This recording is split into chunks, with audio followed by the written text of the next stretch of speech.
Hello everyone, welcome back to Need Learning Channel, and today we will discuss about biotechnology principle and process. This is 11th chapter of NCERT जो हमने पिछली class में discuss किया था कि host cell में आप कैसे जीन को ट्रांसफर कर रहे थे, जिसमें कि कई सारे एंजाइम कई सारे टूल्स के बारे में पढ़ा था, जिसमें हमने रेस्ट्रिक्टर एंजाइम के बारे में पढ़ा था, लाइगेज एंजाइम के बारे में पढ़ा था। ठीक है, तो इन सब चीज़ों के बारे में पढ़ा था। ठीक है, और जेल इलेक्ट्रोफोरेसिस क्या होता है उसके बारे में भी पढ़ा था हमने। तो आज का जो टॉपिक है वो हम क्लोनिंग वेक्टर पढ़ेंगे, जो कि आपका उसी टूल्स में फोर्थ नंबर है। ठीक है, तो क्लोनिंग वेक्टर्स के बारे में सबसे पहले हम पढ़ते हैं कि व्हीकल्स फॉर क्लोनिंग। इसे हम सबसे पहले क्या बोल सकते हैं कि जो क्लोनिंग का जो वर्क कर रहे हैं क्लोनिंग के लिए, तो उसे क्या बोलते हैं एज अ व्हीकल्स के तरीके वर्क करता है। ठीक है, क्या किसकी तरह? व्हीकल्स की तरह वर्क करता है। ठीक है, इसलिए हम इसे क्या बोलते हैं? Vehicles for cloning. Okay, next point देखिए, the vectors are DNA molecules that can carry foreign DNA segments and replicate inside the host cell। ठीक है,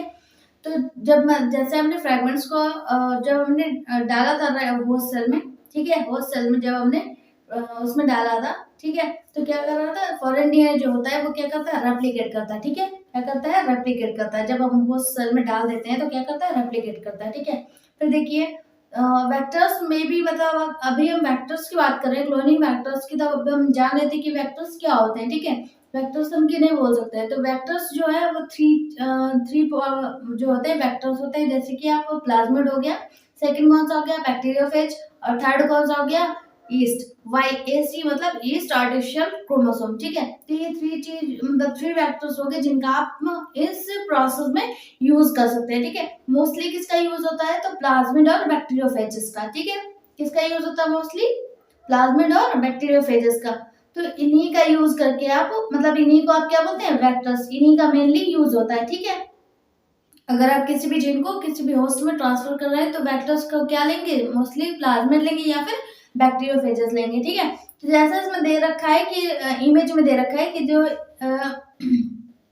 वेक्टर में जो जो इमेज दे रखा है, जैसे कि आपने बताया कि ये एक हमने पहले बना लिया जीन को ऐड करके। ठीक है, अब जीन को हम किस में ट्रांसफर कर रहे हैं? होस्ट में। ठीक है, किस में ट्रांसफर कर रहे हैं? होस्ट में। ओके, अब होस्ट में ट्रांसफर कर रहे हैं तो होस्ट में जब पहुंच जाएगा तो वहां पर क्या होगा? ये जो जीन आपने प्रोडक्ट बनाया है तो वो क्या करेगा? रेप्लिकेट करेगा। ठीक है, क्या करेगा? रेप्लिकेट करेगा। तो वही लिखा हुआ है कि replicate DNA, number of DNA molecule increase in host. तो होस्ट में जब ये डीएनए रेप्लिकेट करेगा तो क्या होगा?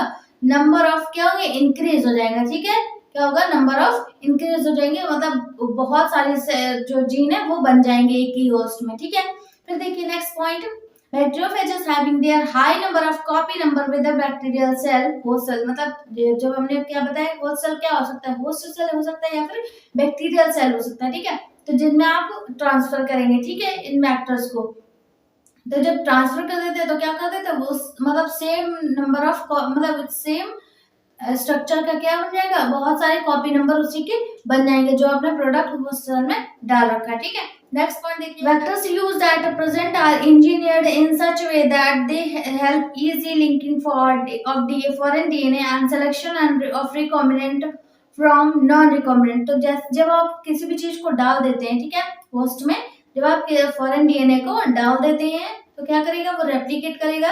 रेप्लिकेट करने के बाद क्या होगा? जब कोई होस्ट अगर रिप्रोडक्शन करता है, रिप्रोडक्शन के बाद क्या होगा? उसके नेक्स्ट जनरेशन आएगी ना।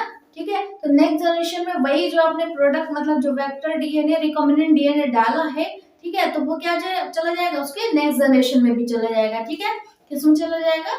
नेक्स्ट जनरेशन में भी चला जाएगा। जब नेक्स्ट जनरेशन में चला जाएगा तब उसमें पता चलेगा कि ये रिकॉम्बिनेंट है या फिर नॉन रिकॉम्बिनेंट है। ठीक है, मतलब यूजफुल होगा तो क्या क्या क्या बोलेंगे? उसको रिकॉम्बिनेंट बोलेंगे, और अगर यूजफुल नहीं है, ठीक है, हार्मफुल है, जो क्या बोलेंगे? उसे नॉन रिकॉम्बिनेंट। ओके, ना क्लियर हुआ?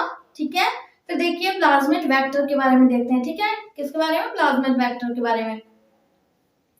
तो प्लाज्मिड वेक्टर के बारे में समझ लेते हैं। Plasmid are extra chromosomal self replicating usually circular double strand DNA molecules found nature in a bacteria and transfer in the host. तो प्लाज्मिड क्या होगा? अभी मैंने बताया कि आप वेक्टर्स में किसको किसको ले सकते हैं?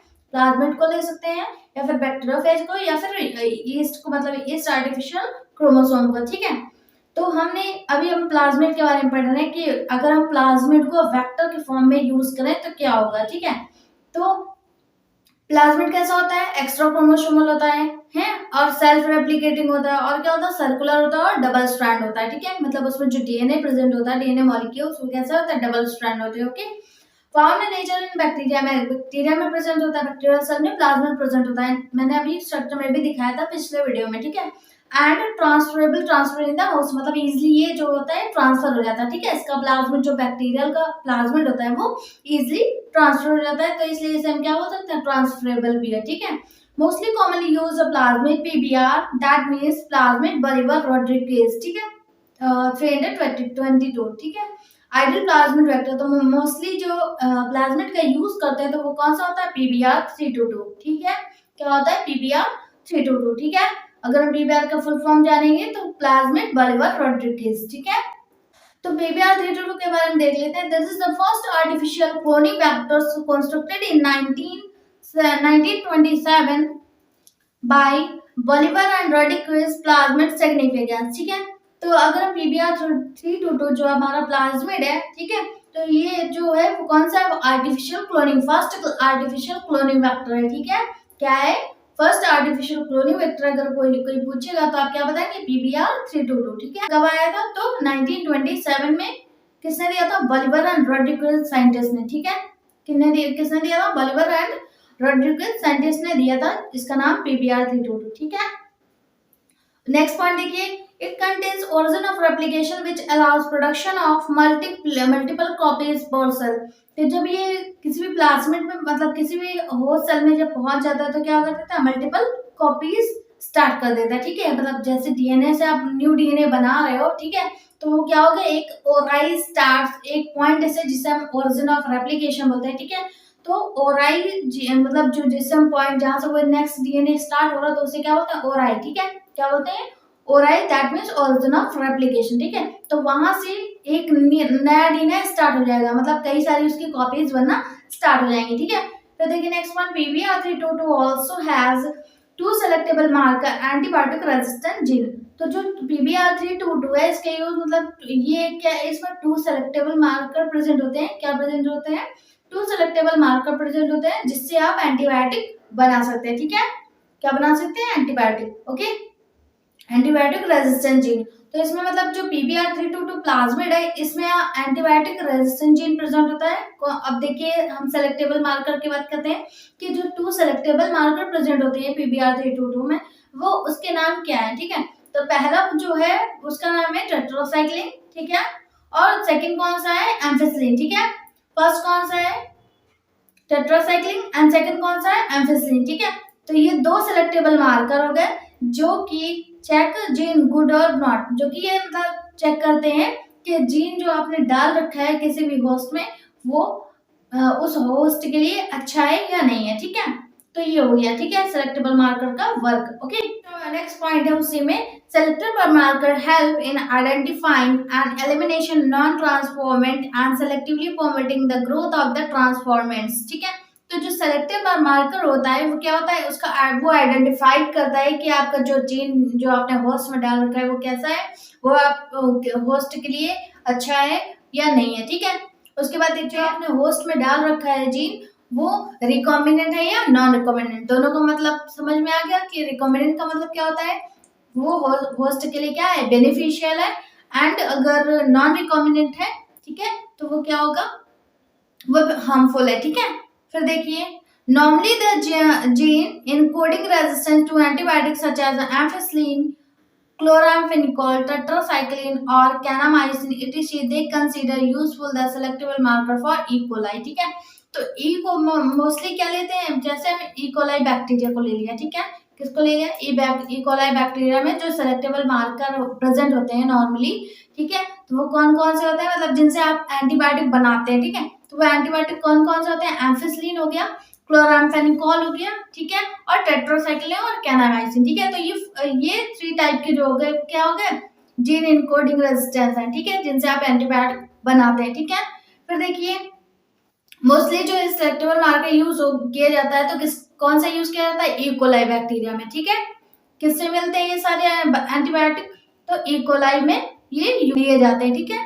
फिर देखिए the normal E coli sales do not carry resistance against any of this antibiotic, ठीक है। तो इकोलाई सेल्स मैंने एंटीबायोटिक बना लिया, ठीक है। अब वो एंटीबायोटिक किसके अगेंस्ट वर्क करेगा, उसी बैक्टीरिया के अगेंस्ट जिससे आपने एंटीबायोटिक बनाया है, ठीक है। जैसे आपने इकोलाई से बनाया एंटीबायोटिक, ठीक है, तो वह एंटीबायोटिक किसके अगेंस्ट वर्क करेगा, इकोलाई के अगेंस्ट, ठीक है। इतना क्लियर हुआ, ठीक है। अब हम नेक्स्ट जो हेडिंग है उसके बारे में बात करेंगे, क्लोनिंग साइट की, कि क्लोनिंग साइट क्या होता है। तो in order to link the aligned DNA, the vectors need to have very few preferable single recognition site for commonly used restrictor enzyme, ठीक है। तो ये जो होता है मतलब कोई भी डीएनए जो होता है वो किसी भी जो आपका फॉरेन डीएनए मतलब कि आपने जो होस्ट में डाला तो होस्ट में जो डीएनए पहले से प्रेजेंट है, ठीक है, तो वो जो आपने न्यू रिकॉम्बिनेंट डीएनए डाल रखा है तो वो इजिली जाके अटैच हो जाता है, ठीक है, इजिली जाके लिंक्ड हो जाता है, ओके। फिर देखिए presence of more than one recognition site within the vectors will generate several fragments which will complicated the gene cloning, ठीक है। मैंने एंटीबायोटिक के बारे में पढ़ लिया कि एंटीबायोटिक किसके अगेंस्ट वर्क करता है, इकोलाई के अगेंस्ट, ठीक है। तो ये जो होता है मतलब सबसे ज्यादा किसमें प्रेजेंट होता है, किसी भी वेक्टर जो होता है उसमें सबसे ज्यादा फ्रैगमेंट्स प्रेजेंट होते हैं डीएनए के, ठीक है, जो कि जीन क्लोनिंग जो कि कॉम्प्लिकेट बना देते हैं, ठीक है, किसको, जीन क्लोनिंग को कॉम्प्लिकेट बना देते हैं, ओके। फिर देखिए the ligation of aligned DNA is carried out a resistance site present on one of the two antibiotic resistance gene. पहले हम इस स्ट्रक्चर के बारे में बात कर लेते हैं, ठीक है, कि जैसे आपने कोई जीन लिया था, मैंने मतलब क्या बताया था कि जैसे बैक्टीरियल सेल से आपने प्लाज्मिड ले लिया, ठीक है, क्या लिया, बैक्टीरियल सेल से प्लाज्मिड ले लिया और अदर सेल से क्या ले लिया, एक डीएनए का फ्रेगमेंट्स ले लिया और दोनों को अटैच कर दिया with the help of ligase enzyme, ठीक है। तो आप ऐसा नहीं कर सकते कि कई सारे फ्रेगमेंट्स को अटैच कर दें, ठीक है।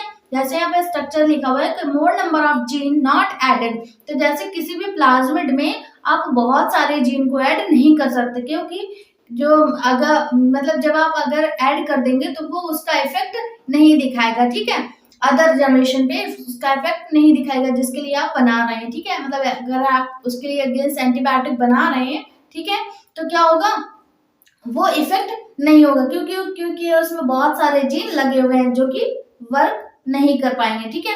फिर देखिए the ligation of aligned DNA is carried out a restriction site present on one of the two antibiotic resistant gene. तो वही बताया गया कि आप बहुत सारे जीन का यूज नहीं कर सकते, ठीक है। फिर देखिए एग्जांपल देखते हैं, ligation of foreign DNA at the BAM-HI site of tetracycline resistant gene in the PBR322। अब PBR322 में जो BAM-HI होता है उसके बारे में हम पढ़ेंगे, मतलब किसी भी जो आपका जैसे कोई भी जो आपने जीन ट्रांसफर किया है होस्ट सेल में वो रिकॉग्निशन मतलब वो आपके लिए क्या है, बेनिफिशियल है या हार्मफुल है, ठीक है, तो उसको हम इस तरीके से पहचानेंगे, ठीक है। कैसे, एक एक्सपेरिमेंट करके, जैसे यहाँ पे आपने जैसे आपको दिख रहा है यहाँ पर 3 जो है वो पॉट रखे हुए हैं जिसमें कि एक में क्या फिल है, एम्फिसिलिन, और सेकंड में क्या फिल है, टेट्रासाइक्लिन, एंड थर्ड में क्या फिल है, एम्फिसिलिन प्लस टेट्रासाइक्लिन बोथ, ठीक है। तो एक में जो एम्फिसिलिन फिल है तो आपने जैसे कोई जीन को उसमें डाला, ठीक है, जो भी आपने बनाया हुआ है प्रोडक्ट, ठीक है, तो उसको उसमें डाला, ठीक है, तो वो क्या हो गया, ट्रांसफॉर्म्ड ग्रोथ, वो इजिली ग्रो कर रहा है, ठीक है, क्या कर रहा है, इजिली ग्रो कर रहा है। मतलब आप जब कोई भी जीन जो आपने डाला है होस्ट में तो वो जब नेक्स्ट जो उसका न्यू जनरेशन आएगी तो वो इजिली उसमें अच्छा हार्मफुल नहीं है, क्या है, यूजफुल है, ठीक है। तो एम्फिसिलिन क्या बताता है कि जो आपने न्यू प्रोडक्ट जो बनाया है वो क्या है, यूजफुल है उस होस्ट के लिए, ठीक है। तो फिर उसके बाद देखिए अगर हम उसी चीज को हम टेट्रासाइक्लिन में डालते हैं तो क्या होगा, नॉट ग्रो, ओके। तो इससे प्रूफ हो जाएगा कि ये क्या है, नॉन रिकॉम्बिनेंट है, ठीक है। क्या प्रूफ हो जाएगा, नॉन रिकॉम्बिनेंट है, क्यों, क्योंकि यहाँ पर जो है जीन आपने प्रोडक्ट जो बनाया है वो ग्रोथ नहीं कर रहा, ठीक है। फिर देखिए थर्ड वाले में जिसमें आपने ampicillin and tetracycline both fill कर रखे हैं इसमें, तो क्या आएगा, नॉन ट्रांसफॉर्मेंटेबल ग्रो। यहाँ भी वही दिखाएगा कि वो नॉन ट्रांसफॉर्मेंट है, मतलब वो ट्रांसफॉर्म नहीं हुआ, ठीक है। फिर तो हम अगर प्योरली इस पूरे एक्सपेरिमेंट को प्रूफ करें तो क्या बताएगा कि आप केवल एम्फिसिलिन में डालेंगे तो वही प्रूफ करके आपको देगा कि जो आपने जीन बनाया है वो कैसा है, रिकॉम्बिनेंट है या नॉन रिकॉम्बिनेंट है। ओके, ठीक है।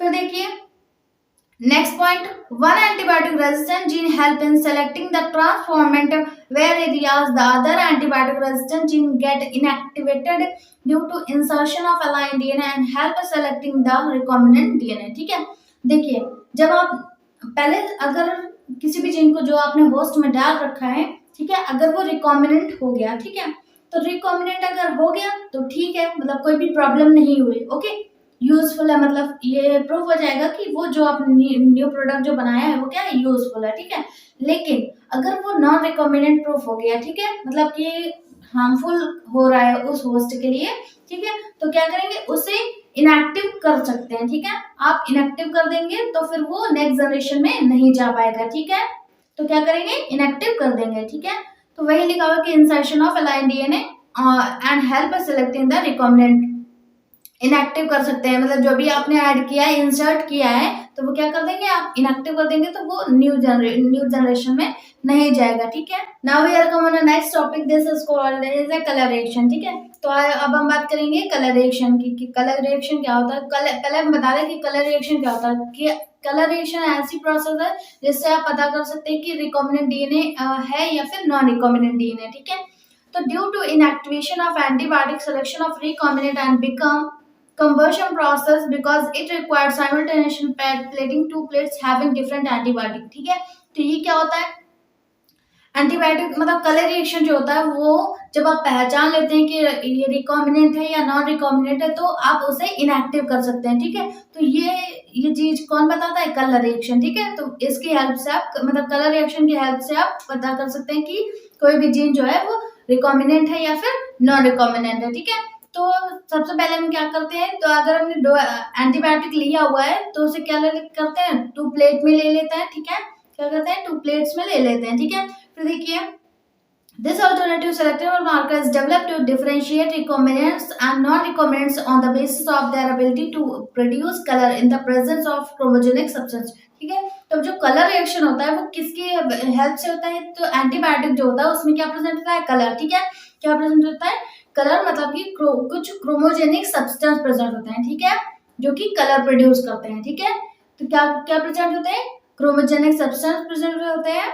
ठीक है, जो कि कलर प्रोड्यूस करते हैं, जिससे आप पता कर सकते हैं कि जो सिलेक्टेबल मार्कर है आपका वो कैसा है। ठीक है, मतलब जीन जो है वो रिकॉम्बिनेंट है या फिर नॉन रिकॉम्बिनेंट है। ओके, सेकंड पॉइंट देखते हैं, non-recombinant DNA is inserted in the coding sequence of enzyme beta galactosidase। जिसमें हम रिकॉम्बिनेंट, जब रिकॉम्बिनेंट डीएनए जो होता है जिसे आपने इंसर्ट कर रखा है किसी भी जीन पे, ठीक है, तो वो क्या होता है, बीटा गैलेक्टोसाइडेज एंजाइम का यूज करते हैं। ठीक है, मतलब उस चीज को सीक्वेंस में लगाने का वर्क कौन करता है, बीटा गैलेक्टोसाइडेज। ठीक है, एंजाइम। ठीक है, this causes inactivation of enzyme which is insertional inactivation. तो जो बीटा गैलेक्टोसाइडेज एंजाइम जो होता है वो जो आपने जीन, अगर वो हार्मफुल जीन है, ठीक है, तो आपने उसको जो इंसर्ट कर रखा है वो उसे इनएक्टिव करने के लिए हेल्पफुल है कौन, बीटा गैलेक्टोसाइडेज। ठीक है, बीटा गैलेक्टोसाइडेज जो है वो जो नॉन रिकॉम्बिनेंट डीएनए में जो आप मतलब जो नॉन रिकॉम्बिनेंट डीएनए है, मतलब कि हार्मफुल जीन जो है वो इंसर्ट हो गया है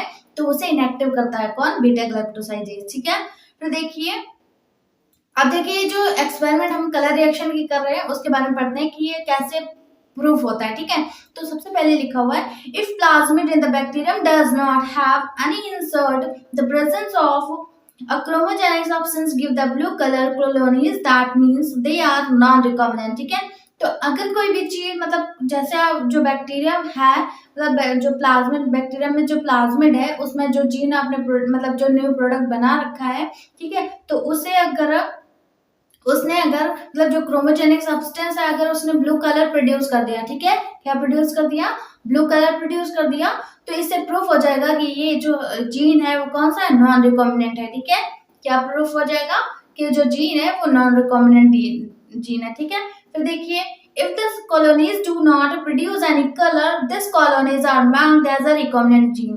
ठीक है, अगर कोई भी मतलब जो जीन आपने प्रोडक्ट बनाया हुआ है, ठीक है, तो वो अगर जो कॉलोनी है वो कोई भी कलर ना प्रोड्यूस करे तो उसका मीन्स क्या हो जाएगा कि ये रिकॉम्बिनेंट जीन है, that means they are useful, ठीक है।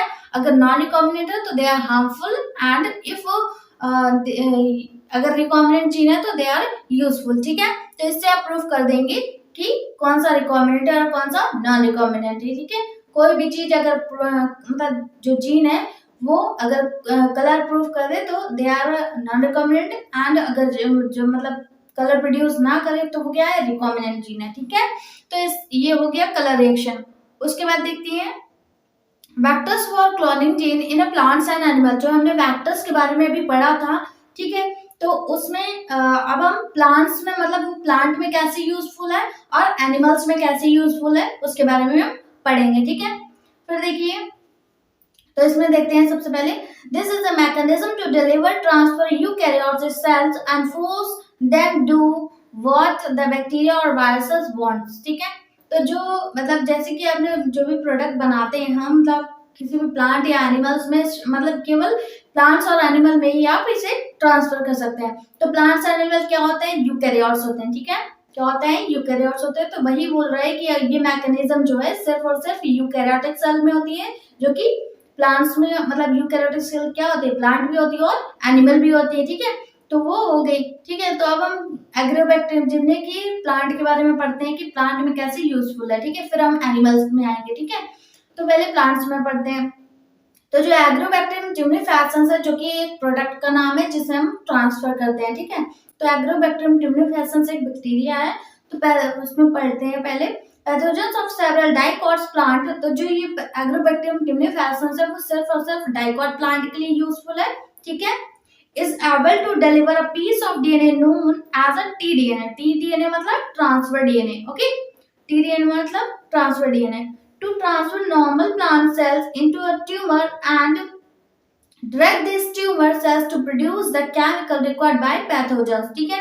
जैसे आपने किसी भी प्लांट में ये एग्रोबैक्टीरियम टिम्निफेसेंस को डाल दिया, ठीक है, ओके, ट्रांसफर कर दिया, तो क्या होगा, अगर कि कोई भी प्लांट सेल में कोई भी डिसीज है तो वो इसके अगेंस्ट वर्क करेगा, क्योंकि ये क्या किसकी तरह वर्क करता है, एज ए एंटीबायोटिक, ठीक है।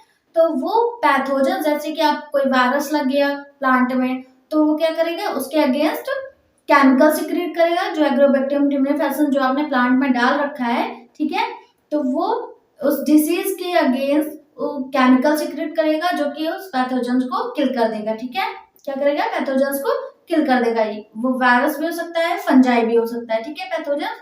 फिर देखिए, tumour inducing gene TI plasmid of Agrobacterium tumefaciens has been modified into a cloning vector by the genetic engineering। तो जो Agrobacterium tumefaciens एक जो वेक्टर है, ठीक है, जो कि प्लांट का वेक्टर है, तो वो क्या है, जेनेटिक इंजीनियरिंग में बनाया गया था, ठीक है। जेनेटिक इंजीनियरिंग के अंडर में आता है, ठीक है। तो देखिए, उसके बाद देखिए, then which is no more pathogens to the plant but is still able to use mechanism of deliver gene of one interest in a variety of plant। तो आप ये जो एग्रोबैक्टीरियम टिम्निफेसेंस है, ये डाइकॉट के सभी टाइप के प्लांट्स में यूजफुल है, ठीक है। मतलब कोई भी अगर डाइकॉट प्लांट है, जैसे कि क्या हो गया, पाइसम टाइपम हो गया, ठीक है। तो इन सब जो डाइकॉट से रिलेटेड प्लांट है इनमें यूजफुल है, ओके। जैसे कि कोई भी उन प्लांट में डिसीज हो गई है तो आप ये एग्रोबैक्टीरियम टिम्निफेसेंस का यूज करके उन्हें पैथोजन से बचा सकते हैं, ठीक है। तो ये हो गया एग्रोबैक्टीरियम टिम्निफेसेंस के बारे में। अब हम पढ़ेंगे एनिमल्स के बारे में कि एनिमल्स में कैसे आप मतलब किसी भी वेक्टर्स को डालकर आप इजिली ट्रांसफर कर सकते हैं जीन को, ठीक है। तो आज की क्लास यहीं तक, तब तक के लिए थैंक यू।